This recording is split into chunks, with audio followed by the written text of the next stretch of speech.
Lavpuri across the line of control के लेखक हैं, जो पाकिस्तान और पाकिस्तान अधिकृत कश्मीर में किए गए फील्ड रिसर्च पर आधारित हैं। लवपुरी ने द हिंदू में पाकिस्तान्स रिटर्न, मीडिएटर और वेस्ट एशिया एसेट शीर्षक से एक लेख लिखा है। आइए इस वीडियो में देखते हैं कि लवपुरी ने अपने शब्दों में क्या कहा। 1980 के दशक और 1990 के दशक की शुरुआत में एक सीमावर्ती क्षेत्र में पले बढ़े व्यक्ति के रूप में, जहां उर्दू जम्मू कश्मीर की आधिकारिक भाषा थी और शहरी पंजाबी के करीब की भाषा मातृभाषा के रूप में काम करती थी, टेलीविज़न अक्सर भाई बहनों के बीच छोटे लेकिन उत्साही संघर्षों का स्थल बन जाता था। चुनाव आमतौर पर पाकिस्तान टेलीविज़न पर प्रसारित होने वाले अमेरिकी शो और भारत के सरकारी मीडिया दूरदर्शन के बीच होता था। सच कहूं तो हमने जो शो देखे उनमें से कई उत्कृष्ट अमेरिकी प्रोडक्शन थे, जैसे अफ्रीकी अमेरिकी इतिहास की प्रभावशाली गाथा, रूथ से लेकर मैटलॉक जैसी कानूनी श्रृंखला। शुरुआत में मुझे अक्सर इनमें से कुछ को समझने में कठिनाई होती थी और मैं इसके बजाय दूरदर्शन पर हल्के कार्यक्रमों के लिए जोर देता था। साथ ही पाकिस्तान टेलीविज़न पर ऐसे कई शो थे जिन्हें मैं देख और समझ सकता था, जिनमें फुल हाउस और सेसमी स्ट्रीट शामिल थे। ये सूची लगभग अंतहीन लगती थी। इस जोखिम का एक स्पष्ट वर्गीय आयाम भी था, क्योंकि केवल कुछ ही लोग जो देख रहे थे उसे पूरी तरह से समझ या उसका संदर्भ जान सकते थे। फिर भी मुझे स्पष्ट रूप से याद है कि कैसे अगले दिन स्कूल में बातचीत उन शो के इर्द गिर्द घूमती थी जिन्हें कहीं भी बच्चे देख सकते थे। पाकिस्तान टेलीविज़न पर एयरवुल्फ और नाइट राइडर जैसे कार्यक्रम, जिन्हें देखने के लिए अमेरिकी इतिहास से बहुत अधिक परिचित होने की आवश्यकता नहीं थी, बच्चों के बीच विशेष रूप से लोकप्रिय थे और उन पर व्यापक चर्चा होती थी। उस दौर में भौगोलिक निकटता के कारण एक बताने योग्य तथ्य ये भी था कि टूटे हुए टीवी एंटीना भी पाकिस्तान टेलीविज़न के प्रसारण को आसानी से पकड़ लेते थे, जबकि दूरदर्शन के लिए एंटीना को लगातार घुमाना पड़ता था, जिसके सिग्नल तब मेरे क्षेत्र में कमज़ोर थे। इसका मतलब ये भी था कि हमारे पास दिल्ली में रहने वाले अपने चचेरे भाइयों के साथ टीवी शो के बारे में चर्चा करने के लिए अक्सर कुछ भी साझा नहीं होता था, क्योंकि हम कई मायनों में पूरी तरह से अलग सांस्कृतिक परिवेश में बड़े हो रहे थे। आज भी जब मैं अमेरिकी दोस्तों से बात करता हूं तो वे अक्सर इस बात पर हैरान होते हैं कि मैंने भी वही कई शो देखे जो उन्होंने देखे थे। ये एक अप्रत्याशित समानता थी जो भूगोल, भू राजनीति, सिग्नल की पहुंच और परिस्थितियों से बनी थी। वॉशिंगटन और तेहरान के बीच परोक्ष जुड़ाव को सुगम बनाने में चीन के साथ पाकिस्तान की भूमिका को समझने के लिए ये तथ्य थोड़े महत्वपूर्ण हो जाते हैं, जिसके ठोस परिणाम सामने आते दिख रहे हैं। 2 सप्ताह के युद्ध विराम की घोषणा इस विचार को और बल देती है कि ये परोक्ष प्रयास केवल शुरुआती संपर्कों से आगे बढ़कर सक्रिय कूटनीति के दायरे में पहुंच गए हैं। विश्लेषकों और जानकारों ने इस घटनाक्रम के लिए अलग अलग स्पष्टीकरण दिए हैं। कुछ दुर्लभ मृदा आपूर्ति श्रृंखलाओं के रणनीतिक महत्व की ओर इशारा करते हैं, कुछ पश्चिम एशिया में नए सिरे से पश्चिमी सैन्य तैनाती की संभावना की ओर, तो कुछ क्रिप्टो करेंसी जैसे उभरते वित्तीय माध्यमों या केवल अवसरवादी कूटनीतिक पैतरेबाजी की ओर।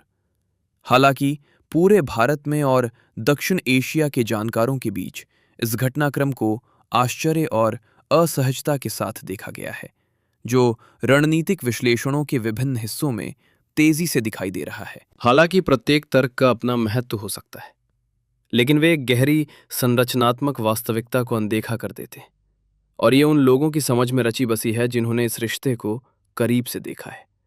जबकि शीत युद्ध की वास्तविकताएं बदल गई हैं, एक स्थायी परिणाम अभी भी बना हुआ है। इसने पाकिस्तानी कुलीन वर्ग के कुछ हिस्सों को किसी भी अन्य दक्षिण एशियाई समकक्ष की तुलना में संयुक्त राज्य अमेरिका की सामाजिक वास्तविकताओं और उसके राजनीतिक, सांस्कृतिक एवं सामाजिक परिदृश्य के प्रमुख संदर्भ बिंदुओं को समझने के लिए बेहतर ढंग से तैयार किया। इसकी पुष्टि संयुक्त राज्य अमेरिका में विशेष रूप से लोकप्रिय टेलीविजन में पाकिस्तानी मूल की सांस्कृतिक हस्तियों पहली पीढ़ी सहित की प्रमुखता से आसानी से की जा सकती है। मिस मैवल जैसे शो, जिनके केंद्र में पाकिस्तानी अमेरिकी आख्यान हैं, और कुमैल नांजियानी जैसे कॉमेडियन, जो सिलिकॉन वैली और द बिग सिक के लिए जाने जाते हैं, अमेरिकी सांस्कृतिक मुहावरों के साथ उनकी परिचितता को दर्शाते हैं। कठोर भू राजनीति और भू अर्थशास्त्र की बात करें तो दक्षिण एशियाई संदर्भ में भारत के साथ अमेरिका के संबंध पिछले 3 दशकों में स्पष्ट रूप से ऊंचाइयों पर पहुंचे हैं और क्षेत्र में उनका कोई सानी नहीं है, जो मुख्य रूप से आकार और पैमाने पर आधारित है। इसके कारण सर्वविदित है। मनमोहन सिंह के आर्थिक उदारीकरण के बाद भारत के बाजार का विस्तार, भारतीय अमेरिकी समुदाय का बढ़ता प्रभाव और चीन के प्रतिकार के रूप में भारत को स्थापित करने में वॉशिंगटन का रणनीतिक हित। फिर भी ये ढांचा तस्वीर के केवल एक हिस्से को ही पकड़ पाता है। अमेरिका की राष्ट्रीय सुरक्षा की गणना एक व्यापक कैनवस पर काम करती है, जो न केवल आर्थिक अवसर या संतुलन की रणनीतियों से, बल्कि स्थायी भौगोलिक और ऐतिहासिक अनिवार्यताओं से आकार लेती है। इसी गहरे मैट्रिक्स के भीतर पाकिस्तान अपनी प्रासंगिकता बनाए रखता है। जिस किसी ने भी अमेरिका या यहां तक कि बहुपक्षीय नौकरशाही संरचनाओं, जहां अक्सर अमेरिकी संगठनात्मक ढांचे का अक्स दिखाई देता है, के साथ करीब से काम किया है, वो एक निरंतर पैटर्न को पहचान लेगा। वॉशिंगटन में पाकिस्तान को शायद ही कभी विशुद्ध रूप से एक दक्षिण एशियाई राज्य के रूप में देखा जाता है। इसके बजाय प्रमुख संस्थागत ढांचों में उसे आदतन व्यापक पश्चिम एशिया सामरिक क्षेत्र या अमेरिका के आधिकारिक विमर्श में, जिसे मध्य पूर्व कहा जाता है, उसके हिस्से के रूप में देखा जाता है। ये जमी हुई धारणा किसी सामयिक भू राजनीतिक घटनाक्रम से अधिक अमेरिका पाकिस्तान संबंधों के बार बार उभरने की व्याख्या करती है। अमेरिका पाकिस्तान संबंधों में निरंतरता क्षणिक प्रोत्साहन में नहीं, बल्कि संस्थागत डिजाइन में निहित है। अमेरिकी रक्षा संरचना के भीतर पाकिस्तान उसी रणनीतिक ग्रिड में शामिल है जिसमें मध्य पूर्व या पश्चिम एशिया है। पेंटागन की सेंट्रल कमांड पाकिस्तान को अपने उत्तरदायित्व क्षेत्र के भीतर प्रमुख मध्य पूर्वी देशों के साथ रखती है, जबकि जानबूझकर भारत को इससे बाहर रखती है। ये कोई प्रशासनिक संयोग नहीं है, क्योंकि ये दर्शाता है कि अमेरिकी योजनाकार कैसे रसद गलियारों, सैन्य अड्डों और ओवरलैपिंग खतरों की कल्पना करते हैं। यहां तक कि विदेश विभाग के भीतर भी, जहां पाकिस्तान औपचारिक रूप से दक्षिण और मध्य एशियाई मामलों के ब्यूरो के अंतर्गत आता है, कार्यात्मक नीति निर्माण अक्सर उसे निकट पूर्व के साथ जोड़ता है। आतंकवाद विरोधी अभियान, ऊर्जा सुरक्षा और इस्लामी दुनिया के साथ जुड़ाव नियमित रूप से पाकिस्तान को उसी विश्लेषणात्मक ढांचे में ले आता है जिसमें खाड़ी देश है। उच्च रणनीतिक स्तरों पर, विशेष रूप से राष्ट्रीय सुरक्षा परिषद के विचार विमर्श के भीतर, ये सीमाएं और भी धुंधली हो जाती हैं। प्रभावी रूप से पाकिस्तान की कल्पना नौकरशाही और इसलिए रणनीतिक रूप से उनके मध्य पूर्व पारिस्थितिकी तंत्र के हिस्से के रूप में की जाती है। इस धारणा की जड़ें इतिहास में गहरी हैं। शीत युद्ध के दौरान पाकिस्तान ने अमेरिका की मध्य पूर्व नीति और उसके एशियाई पक्ष के बीच एक सेतु के रूप में कार्य किया, जिसका उदाहरण सेंटो में उसकी भूमिका और बाद में चीन के साथ हेनरी किसिंजर के गुप्त संवाद को सुगम बनाने में देखा जा सकता है। सोवियत अफगान युद्ध के दौरान, जैसा कि व्यापक रूप से ज्ञात है, पाकिस्तान वो परिचालन केंद्र बन गया जिसके माध्यम से मध्य और पश्चिम एशिया में फैले क्षेत्र में अमेरिकी रणनीति को क्रियान्वित किया गया। ये पैटर्न शीत युद्ध के साथ समाप्त नहीं हुए, उन्होंने केवल खुद को परिस्थितियों के अनुसार ढाल लिया। रिपब्लिकन प्रशासनों ने विशेष रूप से इस सुरक्षा केंद्रित ढांचे को सुदृढ़ करने की प्रवृत्ति दिखाई है। आइजनहावर से लेकर रीगन और जॉर्ज डब्ल्यू बुश तक अमेरिकी नीति ने बार बार पाकिस्तान के साथ सैन्य से सैन्य जुड़ाव को प्राथमिकता दी। अक्सर लोकतांत्रिक या नागरिक विचारों को गौण रखा गया। यह दृष्टिकोण वॉशिंगटन के व्यापक पश्चिम एशिया प्लेबुक को प्रतिबिंबित करता है, जहां रणनीतिक स्थिरता अक्सर राजनीतिक सुधार पर हावी रही है। यह समानता आकस्मिक नहीं है, बल्कि संरचनात्मक है। वैचारिक रूप से भी अप्रत्याशित तालमेल उभरे हैं। रीगन युग के दौरान एक धार्मिक रंग वाले कम्युनिस्ट विरोधी आख्यान ने पाकिस्तान की इस्लामी पहचान के साथ तालमेल बिठाया, जिससे एक ऐसी साझेदारी मजबूत हुई जो अन्यथा विरोधाभासी लग सकती थी। इस तरह की समानताओं ने पाकिस्तान को प्रमुख पश्चिम एशियाई सहयोगियों के समान ही वैचारिक परिवेश में और अधिक मजबूती से स्थापित कर दिया। ये संस्थागत मानसिकता ये भी बताती है कि पाकिस्तान की प्रासंगिकता तब भी बनी रहती है जब उसकी तत्काल उपयोगिता कम होती दिखाई देती है। भूगोल निर्णायक बना हुआ है। पाकिस्तान की सीमा ईरान से लगती है। वो खाड़ी के विस्तारित रणनीतिक क्षेत्र के निकट स्थित है और पश्चिम एशियाई देशों के साथ गहरे राजनीतिक, आर्थिक एवं सैन्य संबंध रखता है। वॉशिंगटन के लिए ये पाकिस्तान को एक गौण दक्षिण एशियाई अभिनेता के बजाय एक बड़े पश्चिम एशियाई सुरक्षा ढांचे के अभिन्न केंद्र के रूप में स्थापित करता है। इस नजरिए से देखा जाए तो ईरान पर वर्तमान अमेरिका पाकिस्तान जुड़ाव न तो आश्चर्यजनक है और न ही असामान्य। ये एक लंबे समय से चले आ रहे पैटर्न की निरंतरता है, जिसमें पाकिस्तान तब फिर से उभरता है जब वॉशिंगटन की पश्चिम एशिया या मध्य पूर्व की प्राथमिकताएं तीव्र या विकसित होती हैं।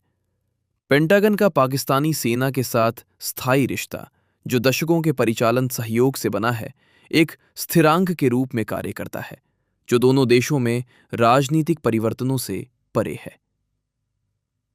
वर्तमान संदर्भ में पाकिस्तानी राजनीति पर सेना का वास्तविक नियंत्रण है, जो लंबे समय से संयुक्त राज्य अमेरिका का पसंदीदा भागीदार रहा है। अरब स्प्रिंग के दौरान मिस्र में अमेरिका के अनुभव ने इस संबंध में एक कड़ा सबक दिया। जैसा कि राष्ट्रपति बराक ओबामा ने बाद में अपने संस्मरण ए प्रॉमिस्ड लैंड में स्वीकार किया, वॉशिंगटन ने खुद को लोकतांत्रिक आकांक्षाओं का समर्थन करने और लंबे समय से चले आ रहे सुरक्षा संबंधों को बनाए रखने के बीच एक कठिन संतुलन बनाते हुए पाया। ये तनाव स्वयं प्रशासन के भीतर भी दिखाई दिया, जहां विदेश विभाग के कुछ हिस्सों ने उभरते राजनीतिक अभिनेताओं के साथ जुड़ने के प्रति अधिक खुलापन दिखाया। वहीं पेंटागन ने रक्षा सचिव रॉबर्ट गेट्स के नेतृत्व में और सैन्य नेतृत्व के साथ निकट समन्वय में मिस्र के सशस्त्र बलों के साथ अपने संस्थागत संबंधों के माध्यम से निरंतरता को प्राथमिकता दी। परिणाम ने अमेरिका की एक बार बार उभरने वाली प्रवृत्ति को रेखांकित किया। अस्थिरता के क्षणों में स्थापित सैन्य प्रतिष्ठानों को उनकी खामियों के बावजूद अक्सर अनिश्चित राजनीतिक विकल्पों की तुलना में अधिक पूर्वानुमान योग्य और रणनीतिक रूप से विश्वसनीय भागीदारों के रूप में देखा जाता है। आज पाकिस्तान पर अमेरिका की सोच को इसी तरह का तर्क सूचित करता प्रतीत होता है। वैचारिक या अप्रत्याशित माने जाने वाले राजनीतिक अभिनेताओं ने वॉशिंगटन में असहजता पैदा की है, खासकर तब जब वे अमेरिका की मुख्य सुरक्षा नीतियों को चुनौती देते हैं। इमरान खान उदाहरण के तौर पर एक स्वाभाविक भागीदार के रूप में नहीं देखे गए, विशेष रूप से पश्तून बेल्ट में अमेरिकी सैन्य अभियानों पर उनके तीखे रुख को देखते हुए। इसके विपरीत पाकिस्तानी सेना की केंद्रीय भूमिका की फिर से पुष्टि को वॉशिंगटन में एक स्तर की सहजता के साथ स्वीकार किया गया है, जो परिचित और संस्थागत सत्ता संरचनाओं के साथ व्यवहार करने की दीर्घकालिक प्राथमिकता को दर्शाता है। उस लिहाज से बचपन में टेलीविजन चैनलों पर जो एक साधारण सा संघर्ष दिखाई देता था, वो वास्तव में एक गहरी संरचनात्मक वास्तविकता की खिड़की थी। उसी जोखिम ने, जिसने सीमा के इस पार की एक पीढ़ी को पाकिस्तान टेलीविजन के माध्यम से अमेरिकी शो देखते हुए बड़ा होने दिया, दर्शकों के दौरान पाकिस्तान के कुलीन वर्ग के भीतर संयुक्त राज्य अमेरिका की भाषा, प्रवृत्तियों और सांस्कृतिक संकेतों के साथ एक परिचितता पैदा की। ये परतदार परिचितता ही है जो भूगोल और संस्थागत तालमेल के साथ मिलकर पाकिस्तान को केवल एक निष्क्रिय अभिनेता के रूप में नहीं, बल्कि वॉशिंगटन के पश्चिम एशिया गणना में एक बार बार उभरने वाले मध्यस्थ के रूप में स्थापित करती है। इस तरह से देखा जाए तो मध्यस्थ के रूप में पाकिस्तान की दावेदारी, चाहे वो ईरान संकट के संदर्भ में हो, कोई विसंगति नहीं, बल्कि एक लंबे समय से चले आ रहे पैटर्न की निरंतरता है। इन पैटर्नों को केवल सरलीकृत या सतही स्पष्टीकरणों के बजाय इतिहास, संस्थागत गतिशीलता और भूगोल की अधिक गहन समझ के साथ ही समझा जा सकता है।